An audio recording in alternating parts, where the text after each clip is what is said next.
solo loco. Oh solo loco. Àìsílẹ̀ olóngìní ilé di ilé èkúté. Ṣebí wọ́n ní bọ́lọ́jẹ́ ò bá kú oríta ò léwu koríko. Ayé ṣòro ẹni àníkó kíni lẹ́yìn ló fẹ̀gún sọ́wọ́. Àṣeun dúpẹ́ lọ́wọ́ ẹni tó ń ṣe ni tó tún ń gbà ní. Ẹni àníkó fẹ́ni lójú tó bàtà sẹ́nu. Ètùmàrè gbà wá lọ́wọ́ àfojú fẹ́ni ọ̀wá. Kò sólókò lóko.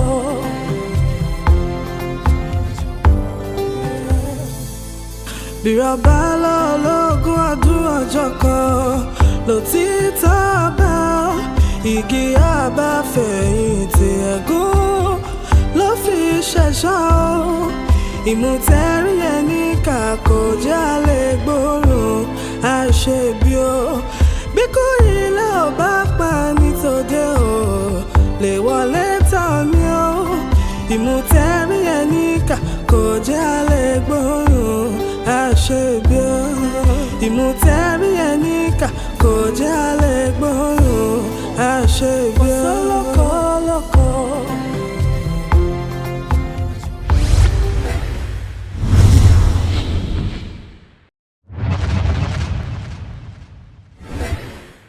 Now tell me, why should I help you? Would you help me if I was in the same situation? No.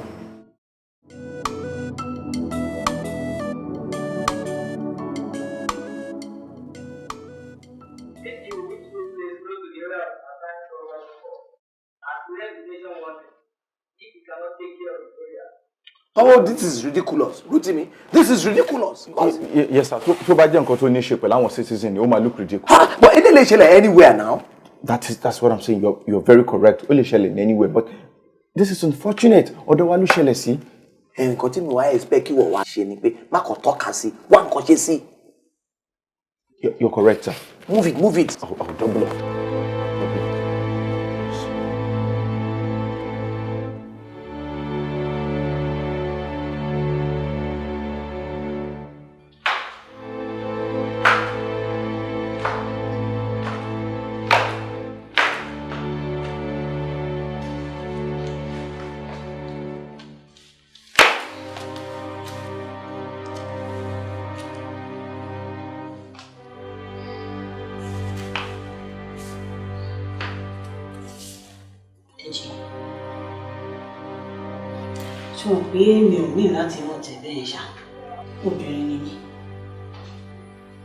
I am naturally emotional, just like any other woman. Did you sorrow? She would not let me have you when she was alive, and also take your heart away with her when she's 6 feet under the ground.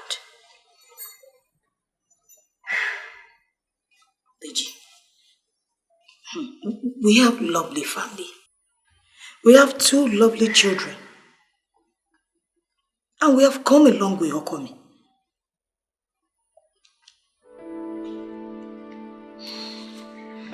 I am very sorry, okay? Okay, now that you're not talking, what do you want me to do to fix this? Be a little remorseful and stop apologizing for what is not. Deji. I need time. I need enough time.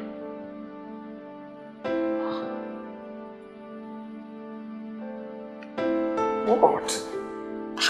Ṣé ìwọ lè mọ nǹkan tó lè ṣẹlẹ̀ pẹ̀lú time sọ pé o ní díẹ̀? It's either kó break wa or kó make wa. Àwọn méjèèjì dẹ̀ mọ̀ nǹkan tí kìíní burúkú ilé lè ti. Rẹ̀mí, ṣé o mọ̀ mí mọ́ ni? Please don't insult me with the knowledge of you. Èmi ò mọ̀ ẹ́ mọ́ rárá. So, èmi pẹ̀lú ẹ ti wá di strangers síra wa báyìí. I should be telling you that.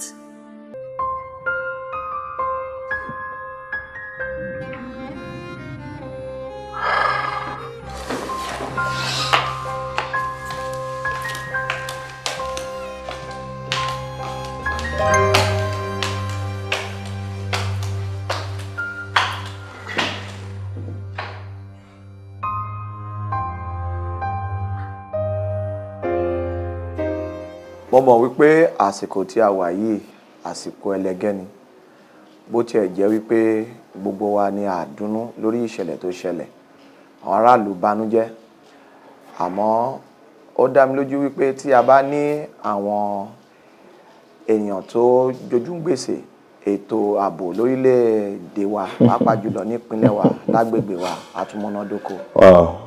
Mo agree. Ó mọṣẹ́. Well, share politics don't win. Would that be game of chess ni? Ẹni tó bá kọ́kọ́ checkmate. Now you're married most times. The games don't make the moves. How about? I can see you're learning. I'll try sir. Lọ́ládé. Ẹ̀yin lẹ ṣe ìtọ́jú bẹ́ẹ̀ sir.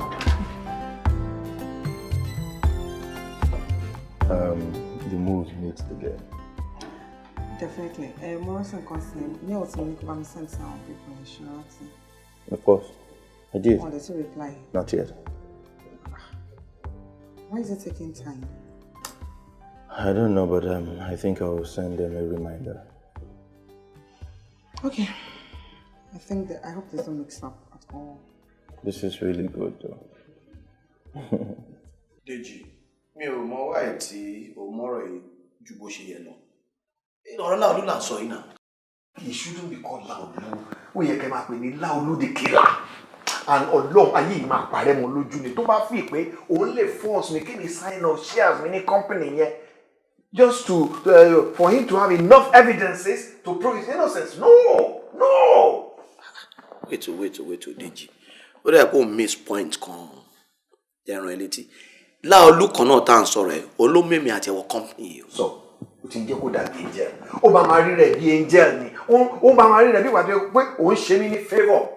For God's sake, I invested enough money, manpower láti jẹ́ kí mi náà ní position ní company yẹn. So,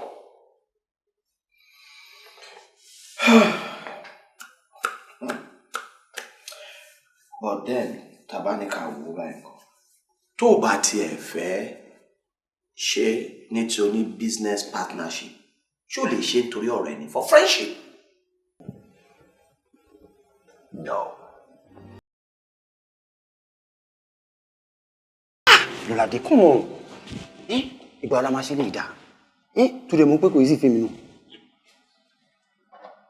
Can you just stop talking already? I won't stop talking. Turi, stop talking. Lo, ó jẹ́ ká wá bá ṣe wá báyìí. That's why we are like this. If you speak further, it's real things, Junior. No, Lọ́ládé, no. Ṣòro tí mo fẹ́ sọ yìí. Mi ò fẹ́ kó gbọ́ ní látọ̀dọ̀ ẹlòmíì. Lọ́ládé, ó dẹ̀ mọ̀ pé mo like ẹ gan. What is your point exactly, Junior? Don't rush me. Don't rush me. Okay. I'm trying as much as possible to pass this message across as easy as I can. And you think that telling me how you feel will make it easy for you, Junior? Oh, come on.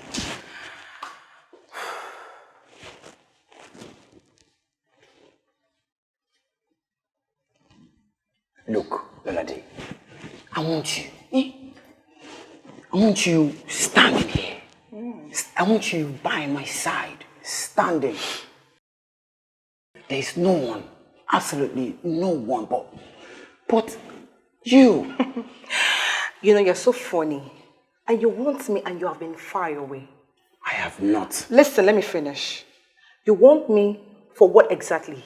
Why do you want me now? You have been far away. Why do you want me now?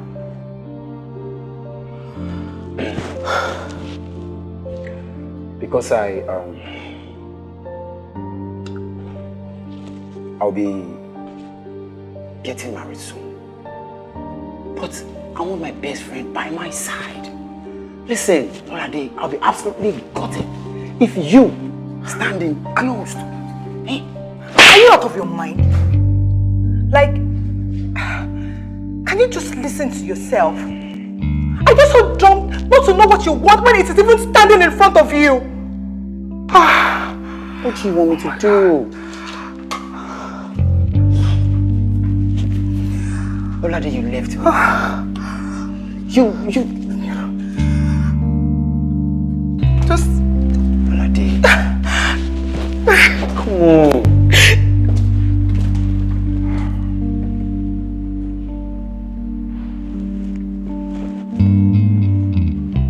Borokini.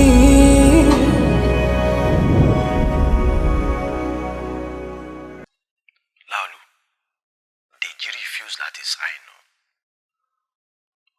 Ó dà pé ó ní serious belief pé ìwọ ló pa Yetunde. They are saying you are innocent is not enough to justify you, sir. I need evidence láti support cause. Hello, Laolu. Mo wà ń bí mo ń gbọ́ ẹ̀yà ẹ̀wẹ̀ kí láti dẹ̀ fẹ́ ṣe. No, don't do that. We'll have to look for another way láti get information that I need, you know. Dúró, kí ni general ló ń fẹ́ gan-an? Láíláí má gbà o. Don't do it, oh. Hello, Ṣùbọ̀. Hello.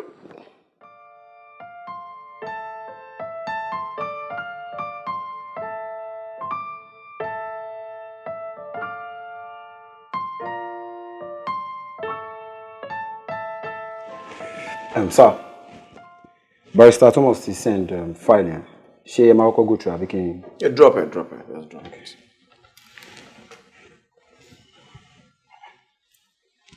Ṣé wà okay, sir? Hope no problem.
Hello, General. Yes. General, but why? Why what? Why tẹ́ ṣe ń ṣe báyìí fún mi? Ẹ kí lẹ fẹ́? Tí mo bá sọ nǹkan tí mo fẹ́, ṣé ìwọ lè ṣe fún mi ni? I knew you were up to something. But it's... Will you shut up? Bẹ́ẹ̀ni ẹ dákẹ́. Ǹjẹ́ ìwọ mọ̀ pé oore tí mo ṣe fún ẹ ni ò jẹ́ kí o wà nínú ẹ̀wọ̀n báyìí? But ẹ wá ṣoore náà pé. Nonsense.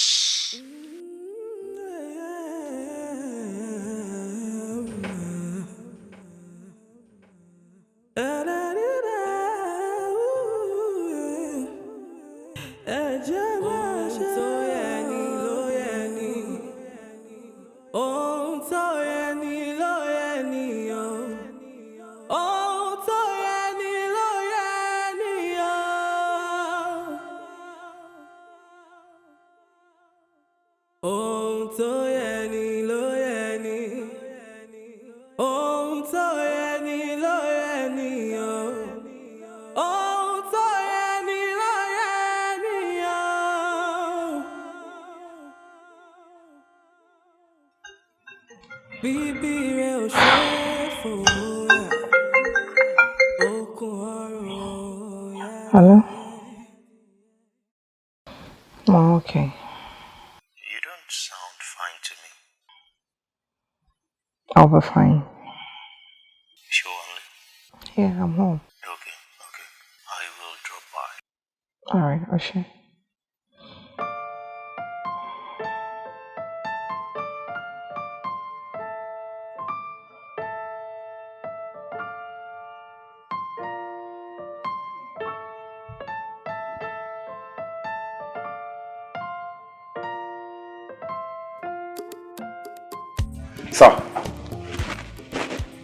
Sir. Wàhálà wà o. Wàhálà o. Wọ́n ti gbà kí Mr. Aladun padà sílé o. But he's still under house arrest. Torí I think gather enough evidence láti vindicate wọn. But sir, táwọn evidence yóò bá set early enough. Ó lè fa wàhálà o.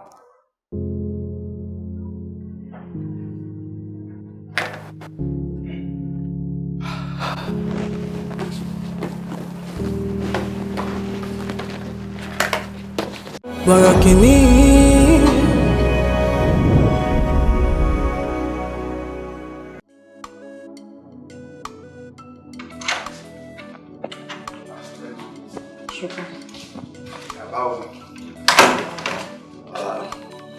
Dèjì ńkọ́?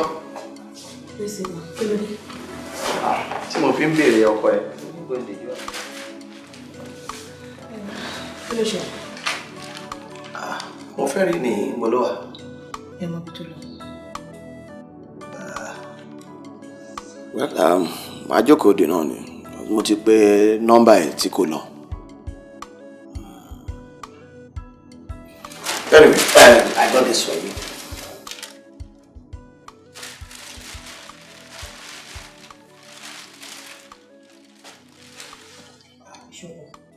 Kí ló fi mi pè? Ṣé mo jọ ọmọ tí lójú ẹ̀? Ààrẹ mi lẹ́kùn. Ẹ máa wo, I bought this with an innocent mind. Mi ò rò nǹkan.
See, Momo, really, Iku Yetunde Bugwalo do kitty, but you are overdoing it.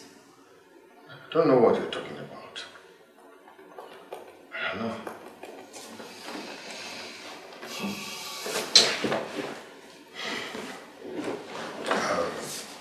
Remy, please, excuse me, John.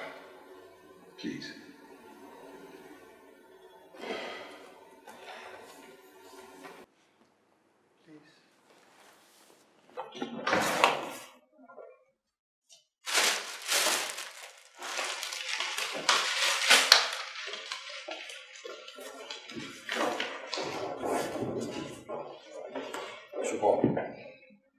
Iku Yetunde dùn wá lóòótọ́, but ó dùn àwa kan ju àwọn kan lọ. What are you talking about? You heard me. See, Yetunde was not just an ordinary woman to me. Yes, Yetunde was more than ordinary. Not that. See, I understand. You don't. No, you don't. Honestly, sorry. Ibi tí o sọ̀rọ̀ dé, kò yé mi dé. Telling you. Yetunde was the mother of my 2 children. Huh? You heard me. Méjì náà ni mo tó ní Junior and Debbie. No.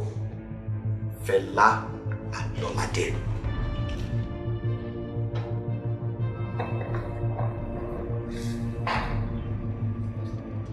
Tell me you are kidding me, Deji. Láolú mọ̀ pé òun kọ́ ni òun bí Fẹ́lá o. Ó mọ̀ pé òun kọ́ ni òun bí ló ṣe pa ọmọ yẹn torí kó lè rí ọba jẹ. Èmi fi yẹn ṣoṣùn, mo dẹ̀ fi padà. Náà ó tún wá pa Yétúndé ìyá àwọn ọmọ mi.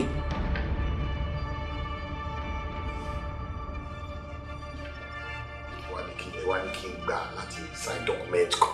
Ṣùgbọ́n ṣé ìwọ lè gbà? Ṣé o lè gbà?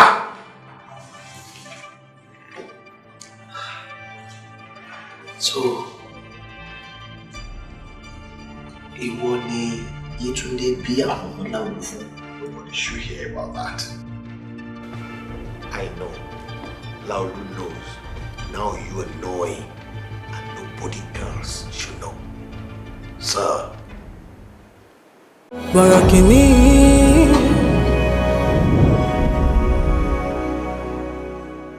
Ó ti di ìgbà mẹ́ta in 1 week.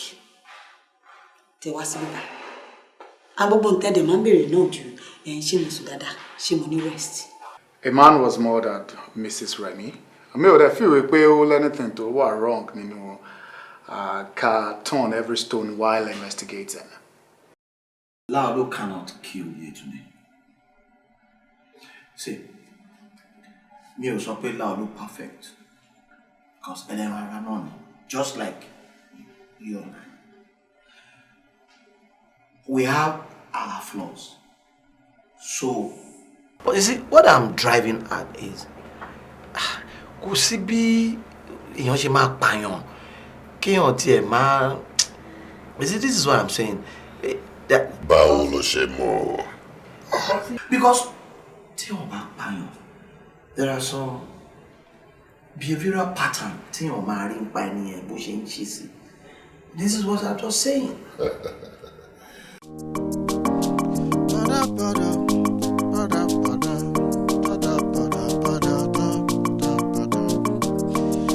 Àjọ jẹ ní ìkọ̀kọ̀, àjọ mu ní gbangba, àjọ ń jẹ gbádùn ayé.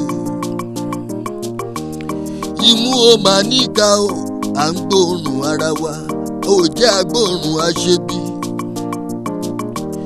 Ẹni a ní ó fẹ́ ni lójú, ata ló fi sẹ́nu, èyí a ní ó kí ni léyìí, ẹ̀gún ló fi sọ́wọ́.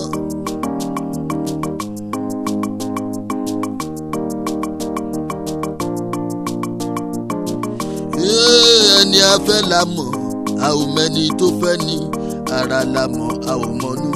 Yé o, ọ̀dàlẹ̀ ọ̀rẹ́ o.